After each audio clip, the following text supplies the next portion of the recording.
So, hello everybody, and welcome to the YouTube channel DZR Nutrition. So, it's me, Ryan, from Algeria. I'm a performance nutrition student and a nutrition coach.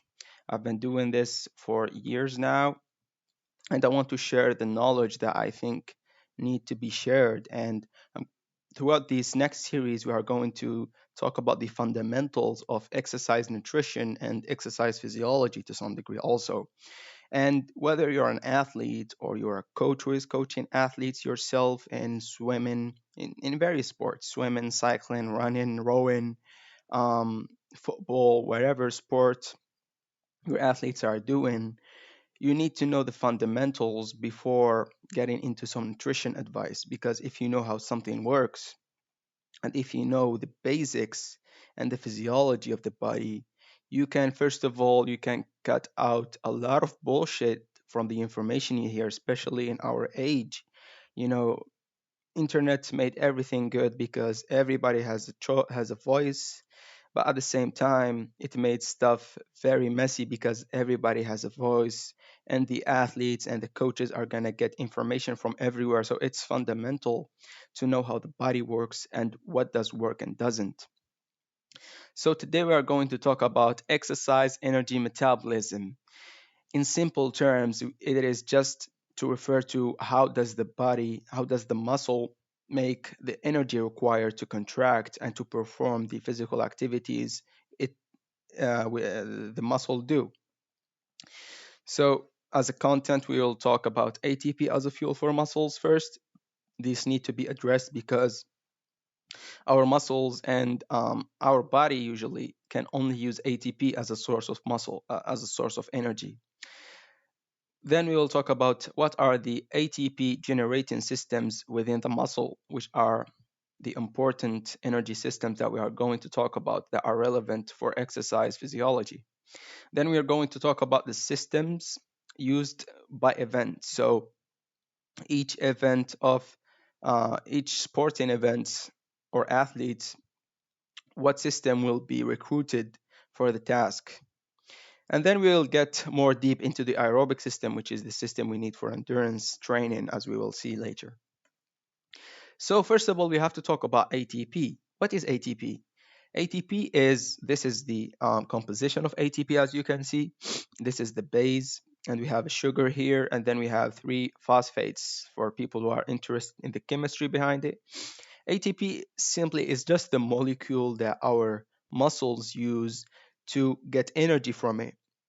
So if you can see here, we have this bonds that are called high energy bonds. They are high energy bonds that, if they are broken down, they will release energy that the body can transform into what it needs, into mechanical energy to move forward or so, or to let the muscle contract. So understand that ATP is the only energy the muscles can use, and we need ATP in order to function and in order to keep doing the activities the athletes need to do. But the problem is that ATP stores within the muscles are very scarce. They are at about 5 millimole per kilogram of net muscle. In total, let's say by saying that the body has 40 to 50 kilograms of muscle, then we can have a total ATP of 40 to 50 grams. Okay, so these stores can be depleted really quickly within the initiation of exercise. So if you, for example, start a maximal exercise, let's say you're on the bike and you started a maximal effort, and you don't have a system that keeps generating ATP, you only have that ATP stored within the muscle, then you will deplete your ATP stores within 2 seconds. Within 2 seconds, your muscles won't get any other, they won't be able to contract because there is a lack of energy. And let's say you go a bit slower, you go at, let's say, 75% of VO2 max effort, let's say 200 watts or so, then you can probably maintain that effort for 15 seconds, and you'll run out of energy and you can't the muscles can't contract anymore. So from here, you understand that it is important for the body to have a system that keeps producing ATP while it is being used in order to not run out of ATP.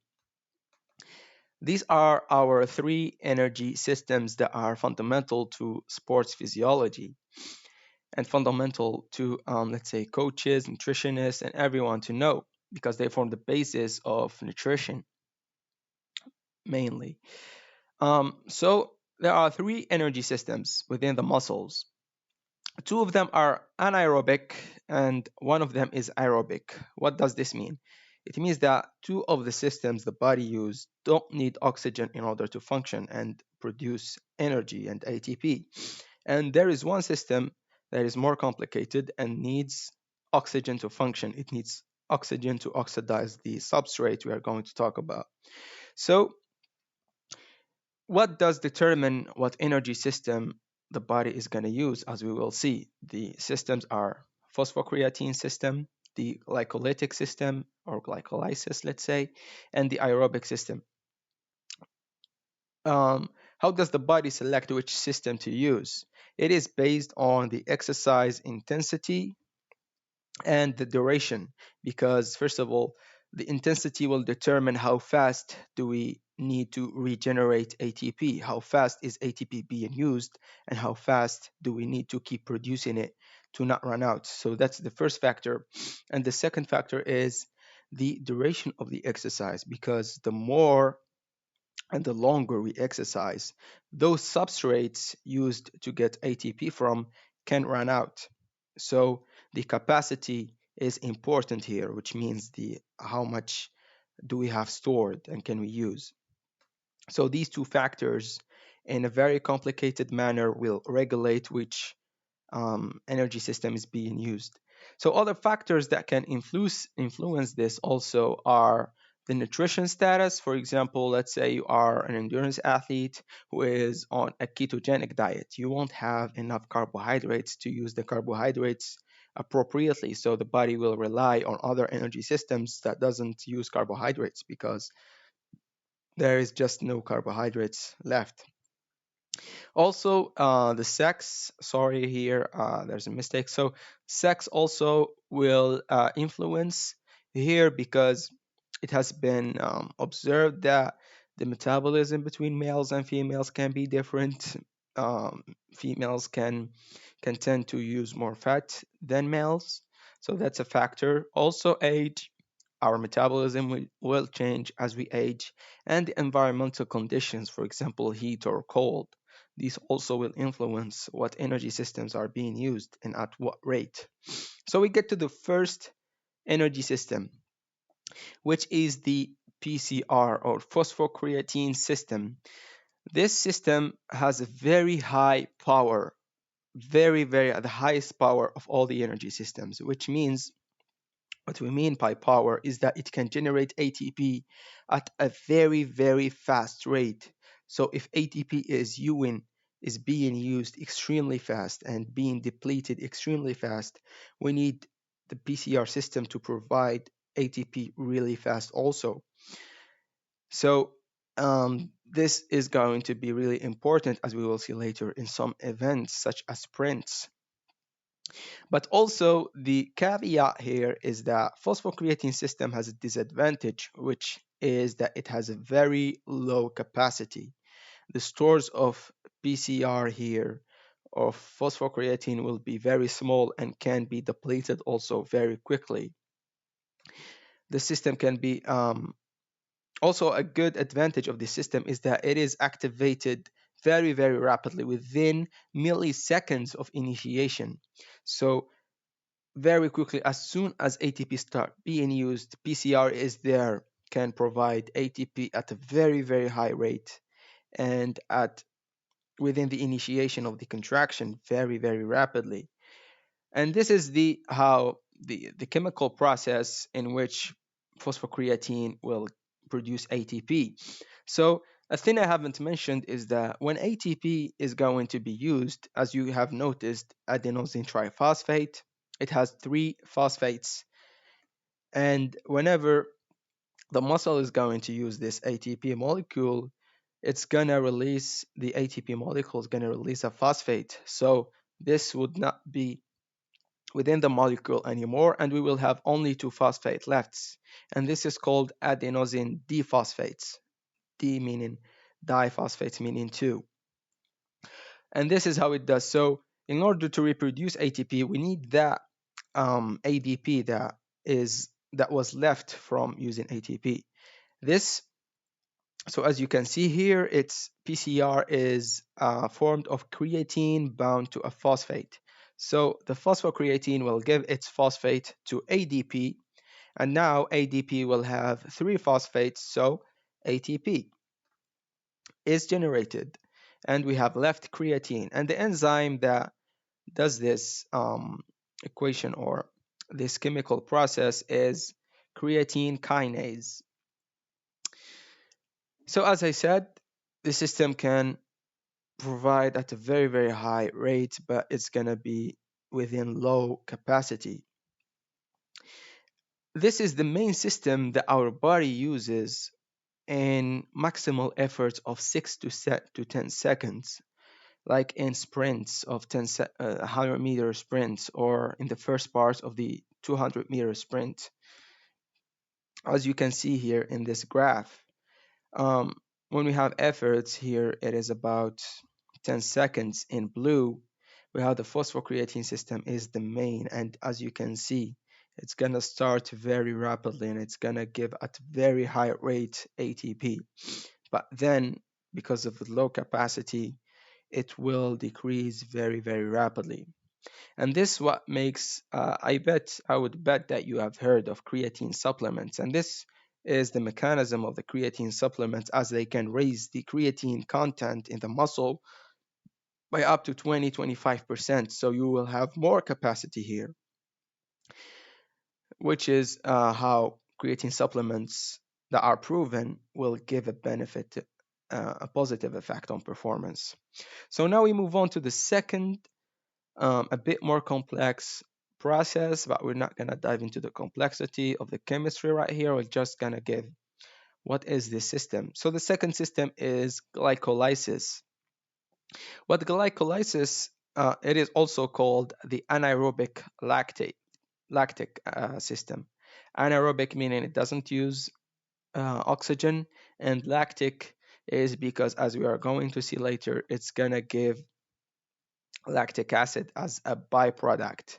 So this system, like PCR, doesn't require oxygen, and the substrate used here is not creatine. The substrate used here is glucose, meaning carbohydrates. Glucose is a form of carbohydrates. So glucose will be used in a couple of chemical reactions. Glucose is going to be degraded by several enzymes and several byproducts. And as the end product, we will have two lactic acid molecules, which are going to deassociate into lactate and a proton, I guess. Proton, yes. And we will have three ATPs as a byproduct from the use of only one glucose. The main source of the carbohydrate here, the main source of the glucose, also we would say, is glycogen. Glycogen is the form that our body will store carbohydrates in. It is a polysaccharide made of glucose molecules in a branched manner. Just some glucose molecules that are attached together in a branched manner to store these carbohydrates within muscles and within the liver.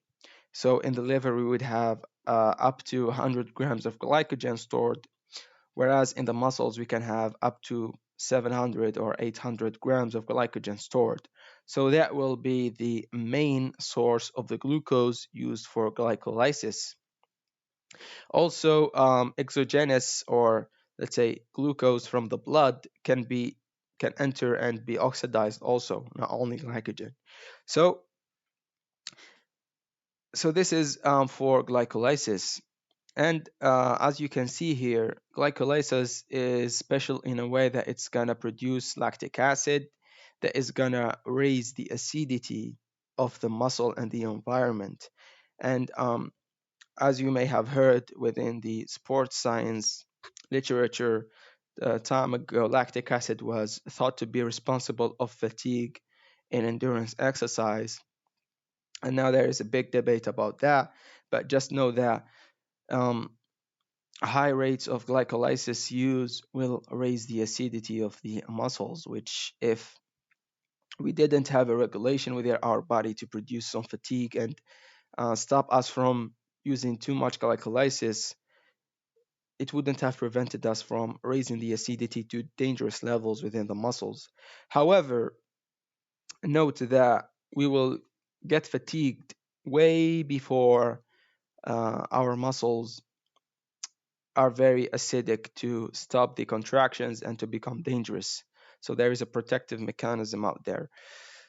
Um, this system can generate ATP in a slower rate than phosphocreatine.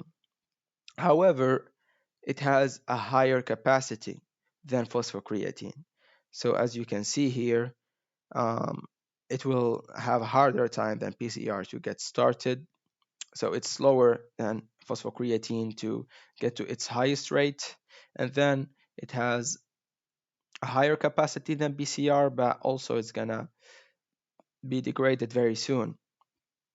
And here the low capacity is not due to having low stores of glycogen or low stores of glucose within the body, but the limiting factor here would be probably the lactic acid buildup and some other factors also that will cause fatigue. So now we go to the third system and the most important system for endurance athletes, which is the aerobic system. What does aerobic mean? It means that it requires oxygen. This system, unlike the first two, as we have said, requires oxygen, and the system can produce ATP in a much slower rate. So it has less power than both the anaerobic um, systems. But the thing with aerobic system is that it has a very large capacity, and if we are using fat as a fuel, then the capacity is, you can argue, endless. So the system can use either glucose or fat, as I have mentioned, and carbohydrates, as is seen, can be used both in the aerobic and the anaerobic systems, as we have just discussed, within glycolysis and within the aerobic oxidative processes. And carbohydrates, the difference is with the aerobic system, so we can use, as I have said, we can use both carbohydrates and fats. But the difference is that when we use carbohydrates, the ATP production rate or the power will be much higher than when using fat, because fat will provide energy slowly and much slower. However, the capacity of carbohydrates is going to be limited, whereas fat, you can argue that it's rarely limited. As we can see here, we have about 200 to 400 calories within our livers of glucose or glycogen, which equates to 80 to 100 grams, I guess. We will also have, as I have mentioned, a large amount of glycogen within our muscles, but this can be depleted. Both of these sources of glycogen and stores of glycogen can be depleted in prolonged exercise longer than 2 or 3 hours. Whereas fat is almost limitless. You can go for weeks and you won't run out of adipose tissue or fat. So this is why using fat has a much higher capacity than liver glycogen or muscle glycogen. However, as I have said, the power of carbohydrates is going to be much higher than fat. So, what does regulate what are we using for the aerobic system? Is it carbohydrates or fat? Well, because I have just explained that when we need high energy, at higher rates, we will use more carbohydrates. As you can see here, the more that intensity went up, the more we used carbohydrates as fuel within the aerobic system. And the low the intensity, the more we are going to use fat as a fuel. And this is demonstrated here as any event probably longer than 1 minute, the aerobic system is going to be the leading energy system providing the body with ATP. And this is a demonstration here about the dominant. I stress on dominant because all energy systems are going to be used at the same time. It's just the proportions of which system is being or providing the most energy. So in any sprints or very, very maximal short um, physical efforts, phosphocreatine here will be the main and the dominant energy system used to supply ATP, whereas the anaerobic glycolysis will dominate in any events, let's say longer than 10 seconds up to a minute or so, or up to a minute and a half. 800 meter takes, I guess, 1 minute 40 or so for elite athletes. So starting from there, you are using the aerobic system as the main system, and it is up into marathons and ultra marathons. So as I have noted before, we said that the power or the rate at which the system is providing ATP for phosphocreatine, it is the highest it can provide, um, as you can see here. The differences of the power or the ATP production rate. Then glycolysis will have a lower rate. Then carbohydrates in the aerobic system will have even lower, and then fat will have an even lower rate of ATP production, as it is shown here. And as I have mentioned, just right now, all the systems will work together. It is not just like you're working this system or you're working this system alone. All of them will be activated together, and it is just the proportions that will differ.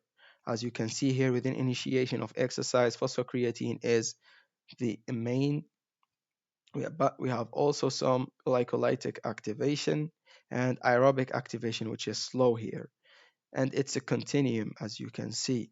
Whereas in the longer we go, the more the aerobic system will be the dominant system. So this is also demonstrated here as in an event, for example, in a 100-meter sprint, 20% of the energy will come from the aerobic system, and about 80% will come from the anaerobic system. So this demonstrates how they work together. It's when we say the phosphocreatine will be the dominant, it's just the dominant. It's not the only system that is working. And the same here, for example, in the 400-meter event, 40% of energy is coming from the aerobic system. Although it is a very, very fast event, as you know, the elites can get down to 45 seconds, I guess, which is very fast. And the anaerobic system will be the dominant here with 58% of energy coming from it. And also, um, some some athletes used to think that, oh, and I'm a sprinter, so I only need to develop my anaerobic system. However, no, you need, as I've always said, it is a continuum. You both need to develop. Yes, the main thing you need to develop is your phosphocreatine system. However, you need to also develop the other systems. As an example here, whenever we use creatine to provide energy, creatine is recovered. Unlike the other systems, creatine we can't. It is not a substrate that is going to be replaced from the diet or so. It is regenerated within the muscle. So the phosphocreatine used will return to creatine after usage, and then will also, in an inverse reaction, transfer back to phosphocreatine using ATP. And this ATP that is needed for the creatine recovery, it is provided from the aerobic system. So if you don't have a developed aerobic system, you won't be able to recover properly between bouts of maximal exercise. As we can see here, phosphocreatine can be replete by 70% within a minute and fully recover to 100% after 3 minutes or more. Thus, the aerobic system is important for recovery between exercise bouts, as it is demonstrated here in the figure. And also, another note is not every sport will need to develop only one system, as I have mentioned, as many other systems will be used and need to be optimized, as the example I gave here. Or another example is some cyclists who need to rely heavily on their low end aerobic system for, let's say, 100 or 200-kilometer stage race. However, yes, that's the dominant um, system, but they need to have their phosphocreatine and their anaerobic systems ready for um, the last sprints and for the hill attacks and so on. So we need to develop all of them as it as it is a continuum. And as we can see here, this is just the equations, the chemical equations of the ATP resynthesis from the systems we talked about. So that was a brief um, presentation about the energy systems. These are the resources I used and that I highly recommend for you to check if you want to get deeper and have a better understanding. They go into much details that I went to. This is the book by Don McLaren and Dr. James Morton. And this is a paper that is a review about this subject. Hope that you liked it, and we're going to talk much deeply about some other aspects towards exercise and nutrition within the future. Thank you.